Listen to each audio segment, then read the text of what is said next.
1976 Detroit.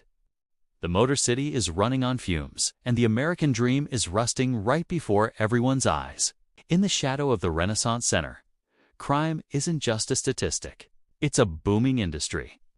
But while street gangs fight for corners, a different breed of criminal is looking at a much bigger prize.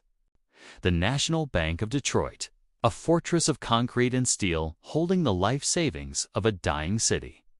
For most, it was impenetrable. For a crew of professionals, it was just a puzzle waiting to be solved. It begins on a Friday afternoon in late October.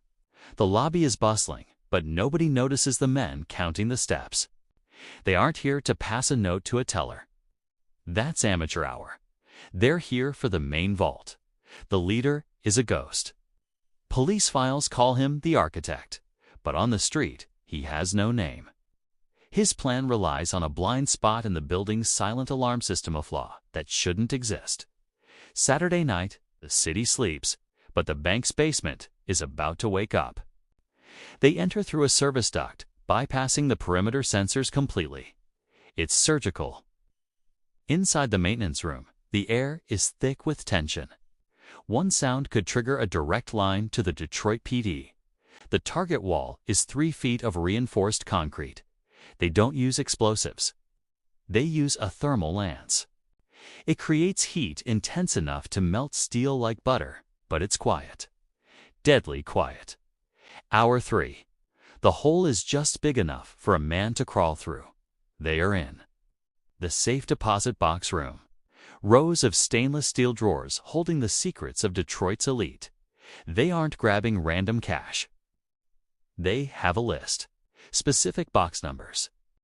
Box 402. Box 118. Box 75. Whatever is inside is worth more than gold to someone. Rumors later suggest these boxes held mob money, blackmail tapes, maybe even political dirt. The crew works for 4 hours straight. No breaks, no mistakes. Just efficiency. Outside, a patrol car rolls past the bank. The officer shines a light on the front door. Everything looks normal. The alarm is silent. The officer drives on. 5 a.m., the sun is about to crack the horizon over the Detroit River. Time to vanish. They leave the way they came, welding the service door shut behind them. Monday morning, the bank manager opens the vault for the day's business. The scream isn't immediate. It takes a moment for the brain to process the emptiness. Police swarm the building. Detectives in cheap suits and cloud of cigarette smoke take over the scene. They find no fingerprints, no hair strands, no tools left behind. It was a ghost job. The only thing they left was a gaping hole in the wall and a lot of questions. The FBI is called in. This wasn't just robbery. It was a federal embarrassment. They start squeezing informants. Every hustler in Detroit gets a visit, but the street is silent. Whoever pulled this off had enough power to keep mouths shut. Theories start flying. Was it the Purple Gang remnants? The outfit out of Chicago? Or rogue cops? Months pass. The stolen cash starts appearing in small amounts, washed through casinos in Vegas. But the safety deposit box contents, those never surfaced. That was the real leverage. Then, a break. A petty thief named Fast Eddie gets picked up on an unrelated charge. He claims he drove the getaway van. He wants a deal. He names names. But before he can testify, Eddie is found in the trunk of a car at Metro Airport. The message was clear. The Detroit National job was closed. Permanently. The 1976 robbery remains one of the city's great unsolved mysteries. Some say the crew retired to Florida.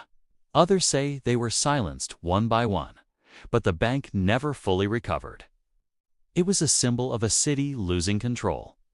In the end, the money didn't matter. It was the audacity of the act. It's a perfect crime in an imperfect city. The Detroit National Bank robbery isn't just history.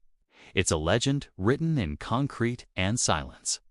And somewhere, maybe, an old man is still spending the cash that nobody ever found. Thanks for watching this deep dive into the dark side of 1976 Detroit. If you enjoyed this case, hit that like button. We cover the forgotten heists and the cold cases that the Motor City left behind. Let us know in the comments.